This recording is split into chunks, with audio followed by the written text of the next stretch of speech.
Good morning, students.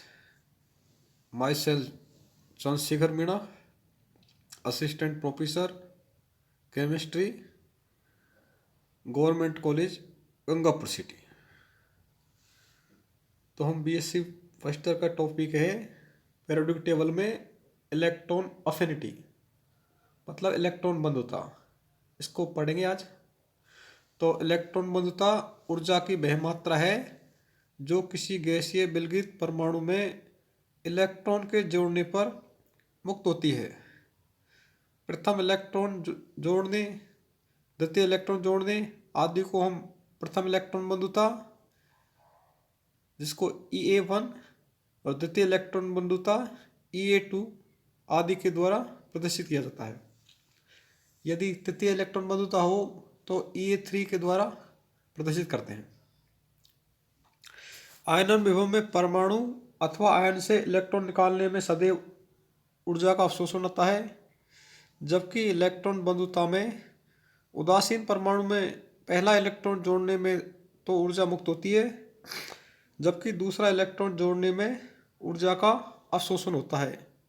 कारण, प्रथम electron उदासीन परमाणु से जुड़ता है, जबकि दूसरा इलेक्ट्रॉन एक ऋणायन से जुड़ता है, तो प्रतिकर्षण के कारण ऊर्जा अवशोषित होती है। तो हम ये देखते हैं, जैसे एक्स है गैसीय फॉर्म में, यदि इसमें एक इलेक्ट्रॉन जोड़ेंगे तो एक्स माइनस गैसीय फॉर्म हो जाएगा और उसको हम EA1 प्रथम इलेक्ट्रॉन बंधुता हो जाएगी। यदि हम प्रथम इलेक्ट्रॉन बंधुता पर एक और इलेक्ट्रॉन जोड़े, एक्स माइनस पर एक इलेक्ट्रॉन जोड़े तो X2 माइनस हो जाएगा गैसीय फॉर्म, और जो इसकी जो इलेक्ट्रॉन बंधुता होगी नेगेटिव हो जाएगी, नेगेटिव या माइनस EA2। तो प्रथम इलेक्ट्रॉन बंधुता तो धनायन होती है और द्वितीय इलेक्ट्रॉन बंधुता ऋणायन होती है, अर्थात द्वितीय इलेक्ट्रॉन बंधुता ऊर्जा का अवशोषण होता है। Methods of determination of electron affinity. तो इलेक्ट्रॉन अफिनिटी को डिटर्मिनेशन के मेथड है, उसमें पहला है बोर्न हेवर साइकिल की सहायता से।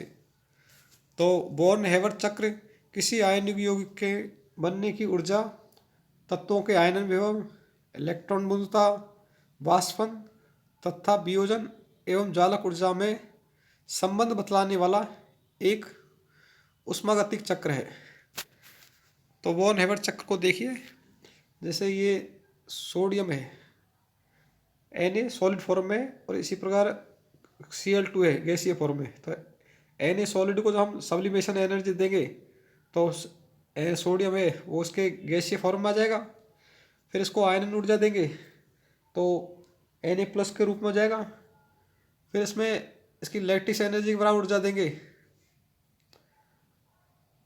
तो Cl के साथ क्रिया करके NaCl सॉलिड बनाएगा।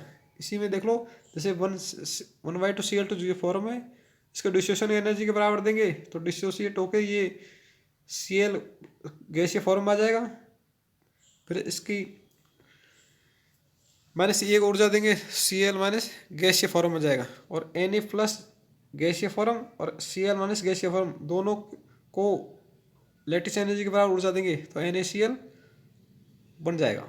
इसी प्रकार Na सॉलिड और 1/2 Cl2 गैसीय फॉर्म में, इसकी अगर अभिक्रिया उष्मा के बराबर उष्मा दे, हीट ऑफ फॉर्मेशन -Q के बराबर, तो ये NaCl सॉलिड फॉर्म में बन जाता है।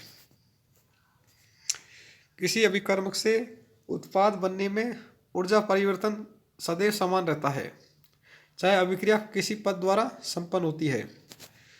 तो देखो Na से Na और 1/2 Cl2 से NaCl बन रहा है, तो देखो इसकी एनर्जी किसके बराबर होती है, -Q। तो -Q बराबर S + I + D/2 plus minus E ± U0, minus form होता है लैटिस एनर्जी और E। तो देखो S + I/2 -E -U0, Q इधर जाएगा तो +Q हो जाएगा बराबर 0। तो E बराबर हो गई S + I + D/2 -U0 + Q। तो E यहाँ पर है इलेक्ट्रॉन अफिनिटी। तो +EA का मतलब था ऊर्जा का अवशोषण, और माइनस ई ए का मतलब होता है प्रकम्य ऊर्जा मुक्त होती है। आवर्त सारणी में प्रवृत्ति। अब हम इलेक्ट्रॉन अफिनिटी की आवर्त सारणी में प्रवृत्ति को देखेंगे। तो आवर्त में बाएं से दाएं जाने पर ये का मतलब इलेक्ट्रॉन अफिनिटी बढ़ती है, लेकिन बेरिलियम, मैग्नीशियम, नाइट्रोजन, फास्फोरस तथा नोबल गैसेस इसके अपवाद है। आवर्त में बाएं से दाएं जाने पर परमाणु क्रमांक बढ़ने के साथ साथ नाभिकीय आवेश में वृद्धि होती जाती है। तो नाभिकीय आवेश में वृद्धि होगी तो इलेक्ट्रॉन जुड़ने की प्रक्रिया में भी वृद्धि हो जाएगी। इसलिए बाएं से दाएं जाने पर इलेक्ट्रॉन अफिनिटी का मान बढ़ता जाता है। सेकंड है बेरिलियम, मैग्नीशियम में NH2 विन्यास होता है। अगला जुड़ने वाला इलेक्ट्रॉन Np कक्षक में जाएगा जिसकी ऊर्जा उच्च होती है, अतः इनमें इलेक्ट्रॉन जोड़ने के लिए ऊर्जा का अवशोषण होता है। नाइट्रोजन और फास्फोरस के विन्यास में Np3 स्थायी अर्धपूर्ण p कोष होने के कारण इलेक्ट्रॉन बंधुता का मान कम होता है। मतलब स्थायी विन्यास होने के कारण इनमें इलेक्ट्रॉन जोड़ने के लिए अधिक ऊर्जा की आवश्यकता होगी, इसलिए इलेक्ट्रॉन बंधुता का मान इनकी क्या हो जाए, कम होता है। नंबर 4 है उत्कृष्ट गैसों में सभी स्थायी 1s2 अथवा NH2 Np6 विन्यास होने के कारण इलेक्ट्रॉन ग्रहण करने की प्रवृत्ति नहीं होती है, अतः इन्हें इलेक्ट्रॉन जोड़ने पर ऊर्जा का अवशोषण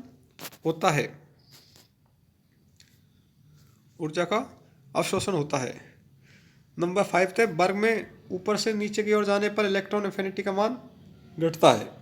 कारण क्या है कि परमाणु क्रमांक जब बढ़ता है तो परमाणु आकार का मान भी क्या बढ़ता है। जब परमाणु आकार बढ़ेगा तो इसमें इलेक्ट्रॉनों को जोड़ने की प्रवृत्ति होगी क्या, कम हो जाएगी। तो इसलिए वर्ग में ऊपर से नीचे की ओर जाने पर इलेक्ट्रॉन अफिनिटी का मान कम होता है या घटता जाता है। छठा पॉइंट है फ्लोरीन की इलेक्ट्रॉन अफिनिटी का मान अपेक्षा से कम है। कारण फ्लोरीन के बहुत छोटे आकार में 7 इलेक्ट्रॉन होने के कारण इलेक्ट्रॉन घनत्व अधिक हो जाता है। आने वाला इलेक्ट्रॉन नाभिकीय आकर्षण के साथ साथ इलेक्ट्रॉन प्रतिकर्षण का भी कार्य करता है, जिससे मुक्त होने वाली ऊर्जा का मान कम होता जाता है। अतः इलेक्ट्रॉन अफिनिटी का मान घट जाता है। अब नेक्स्ट टॉपिक है इसमें फैक्टर अफेक्टिंग इलेक्ट्रॉन अफिनिटी, मतलब इलेक्ट्रॉन अफिनिटी को प्रभावित करने वाले कारक। तो जिसमें नंबर 1 है परमाणु आकार। तो परमाणु आकार बढ़ेगा तो इलेक्ट्रॉन अफिनिटी का मान क्या होगा, घटेगा, क्योंकि परमाणु आकार के बढ़ने से आने वाला इलेक्ट्रॉनों को जोड़ने के लिए अधिक ऊर्जा की आवश्यकता होगी। तो अधिक ऊर्जा की आवश्यकता होने के कारण इनकी इलेक्ट्रॉन अफिनिटी का मान घट जाएगा। प्रभावी की नंबर 2 है इसका प्रभावी नाभिकीय आवेश। तो प्रभावी की नाभिकीय आवेश का मान बढ़ेगा तो इलेक्ट्रॉनों को जोड़ने की प्रवृत्ति अधिक होगी, मतलब इलेक्ट्रॉन घनत्व अधिक हो जाएगा। तो इलेक्ट्रॉन घनत्व के अधिक होने के कारण की इलेक्ट्रॉन अफिनिटी का मान भी अधिक होगा। नेक्स्ट थर्ड पॉइंट है परिरक्षण प्रभाव। परिरक्षण प्रभाव बढ़ेगा तो इलेक्ट्रॉन अफिनिटी का मान घट जाएगा, क्योंकि परिरक्षण प्रभाव प्रभावी नाभिकीय आवेश के प्रभाव को कम कर देता है, जिससे इलेक्ट्रॉन जुड़ने की संभावना कम रहती है। इस कारण इलेक्ट्रॉन अफिनिटी का मान कम होगा। नंबर 4 पॉइंट है परमाणु का स्थायी इलेक्ट्रॉन विन्यास। यदि परमाणु का स्थायी इलेक्ट्रॉन विन्यास होगा तो आने वाला इलेक्ट्रॉन आसानी से नहीं जुड़ पाएगा, इसलिए इलेक्ट्रॉन अफिनिटी का मान इसमें कम हो जाएगा, डिक्रीज होगा। अब नेक्स्ट है इसमें रासायनिक व्यवहार पर प्रभाव। यदि किसी तत्व की इलेक्ट्रॉन अफिनिटी का मान उच्च है तो उसकी इलेक्ट्रॉन ग्रहण करने की प्रवृत्ति तीव्र होती है। ऐसे तत्वों की क्रियाशीलता अधिक होती है।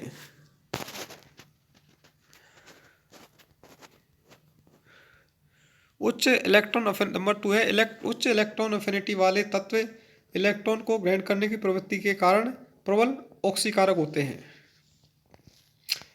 नंबर 3 है किन्हीं दो तत्वों के आयनन विभव तथा इलेक्ट्रॉन बंधुता के मानों से उनके मध्य के बंध की प्रकृति का अनुमान लगाया जा सकता है। आयनन विभव व इलेक्ट्रॉन अफिनिटी के मानों में अंतर कम हो तो बंध की प्रकृति आयनिक होती है। इतनी ऊर्जा पूर्ति इन्हें जालक ऊर्जा से हो जाती है। ये आई ए और ई ए, आई ए का मतलब आयनन विभव, ई ए का मतलब इलेक्ट्रॉन एफिनिटी के मानों में अंतर अधिक होगा तो बंध की प्रकृति सहसयोग होती है। अब हम को उसको एग्जाम्पल के द्वारा समझ सकते हैं। जैसे NaCl है, Na का आयनन विभव का मान होता है 496 किलो जूल पर मोल, और Cl की इलेक्ट्रॉन एफिनिटी होती है 348 किलो जूल पर मोल। इनके आयनन विभव और इलेक्ट्रॉन एफिनिटी का मध्य का अंतर होता है 148 किलो जूल, मतलब इनके मध्य का अंतर कम है, तो NaCl की प्रकृति होती है विशुद्ध आयनिक यौगिक। इसी प्रकार BF3 है, BF3 का Ia का मान तो है, इलेक्ट्रॉन एफिनिटी का मान 6887 किलो जूल पर मोल, और फ्लोरीन की इलेक्ट्रॉन एफिनिटी का मान है 999 किलो जूल पर मोल। तो इनके दोनों के मध्य जो आयनन विभव और इलेक्ट्रॉन एफिनिटी के मध्य का अंतर है वो है 5888 किलो जूल पर मोल। तो इसका अंतर अधिक होने के कारण BF3 की प्रकृति होती है विशुद्ध सहसंयोजक यौगिक।